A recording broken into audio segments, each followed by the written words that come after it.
Hello, my name is Lilian Okibe. Welcome to my channel. So it's been over 1 year since I shared the Lilian Okibe Temporary Locs with you guys, and I've seen so many of you try it out, and so I get DMs from you guys, so many of you guys telling me that, oh, you tried out the style and you love the style, like it looked amazing on your hair. And so many of you have also told me that it has helped you guys to retain length, and that gives me so much joy. Like you guys have no idea, like it is a thing of joy to see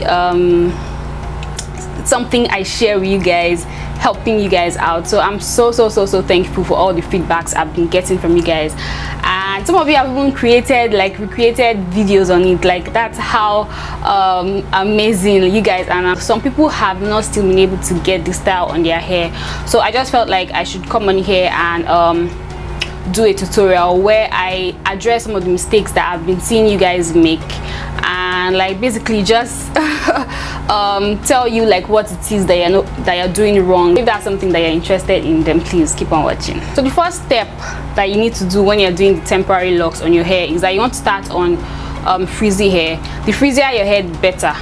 So right now this is actually a failed style. I actually did I attempted to do a braid and coil, and it ended up not coming out nice, so I'm so disappointed. So my hair still has some texture from the braid and coil that I did, so it's not as frizzy as I would have loved it to be, and that will kind of like affect my result a little bit, because like I said, you want your hair to be frizzy as possible. If you want, you can use a brush or a comb to like brush out the texture of your hair to make it more frizzy. That will make your results better.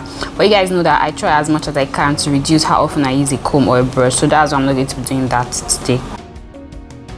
But I can pull it off even on wet hair. Like I can get my hair to look like locks even when I do it on wet hair, but that's just like the nature of my hair.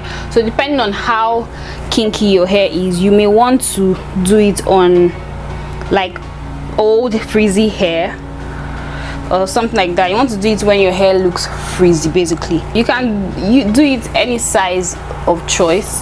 Doesn't have to be big, doesn't have to be small. So, and I also advise that you should do it on like previously moisturized hair, because it's like a failed hairstyle. My hair was like properly moisturized before I did the braid and curl, so my hair is not like dry or anything. That's why I'm not bothering to apply any like moisturizer or anything of choice. All I do whenever I do the temporary locks is shea butter. Bring out the section of hair you want to do, and then you take that section and divide into 3 equal parts.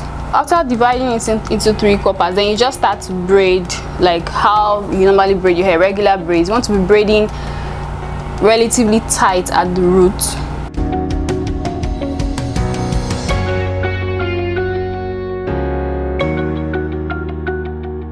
So you braid tight to about 1/2 an inch or like 1 inch of hair. Then at this point you just want to detangle your hair just so that it doesn't interrupt the flow when you start to like braid loosely. So after braiding it like tight to about 1 inch or 1/2 an inch of hair, then you start to braid really loose. This is the part that many people get wrong. Really loose. This I hear so many people say that these are regular loose braids. These are not just braid. If you put it in your mind that I'm doing loose braids, then you're not going to be getting it. They are not loose braids, they are extra loose braids, like extra. The looser the hair, the better. So you want to be braiding really loose, like so loose as you can possibly make it, you know. Then when you get to the end where you have about this much hair left, then you take some shea butter. Shea butter is the best thing to use for this, but you can use any like thick styling cream.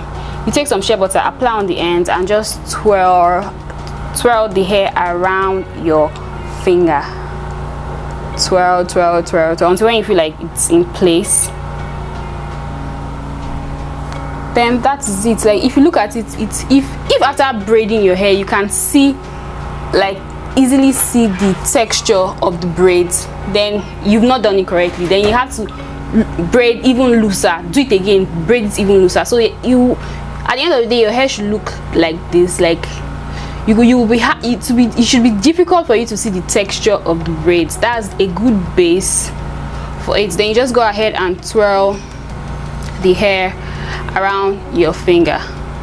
So at the end of the day, after you do like a group of braids, you're going to band the hair. I'm going to show that to you guys later on, and that's what will make it like appear like cylindrical and more like locks. I'll explain it later on. So that is the mistake I see so many people do. So many people do loose braids, like regular loose braids. You can obviously see the texture of the braids. You should make it extra loose so that on the first day that you're doing the style, your hair, like, it should be difficult to tell whether it's, let me come closer so that you guys can see.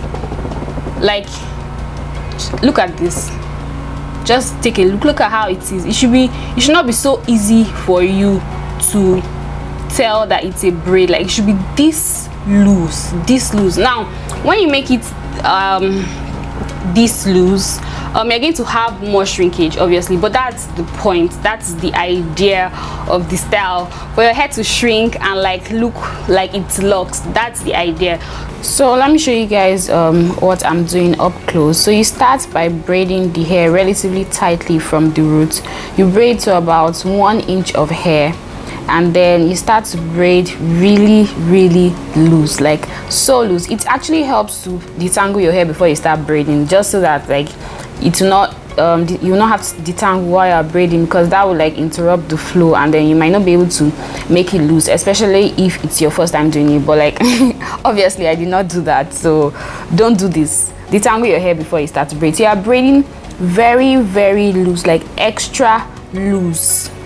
And then when you get to the end, you take some shea butter and like twirl the hair around your finger. This will just help to keep the ends in place.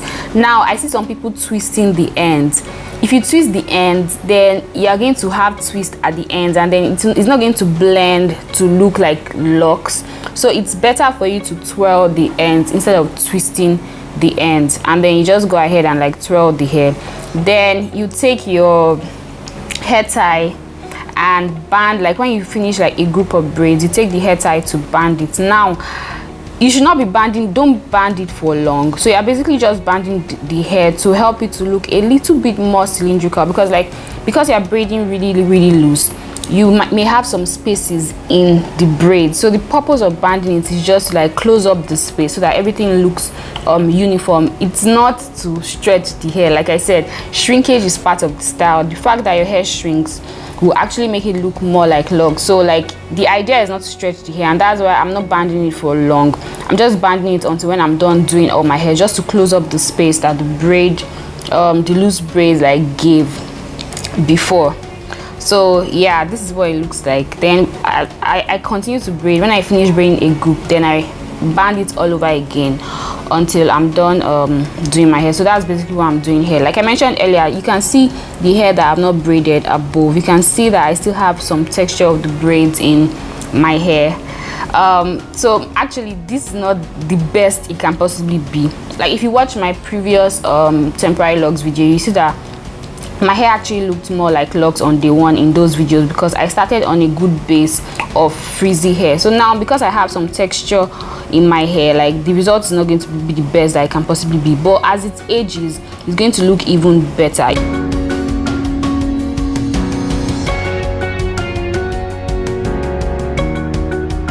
I'm done doing all my hair, and I actually put everything in a ponytail. So let me go ahead and take it down.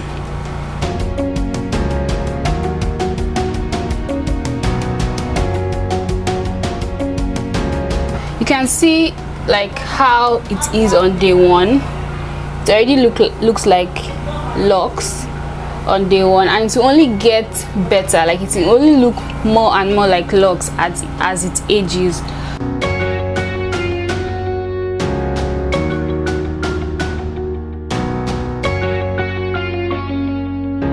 So I ended up styling it like this in a puff, more like a puff sort of. So, and I added some like hair rings in front here.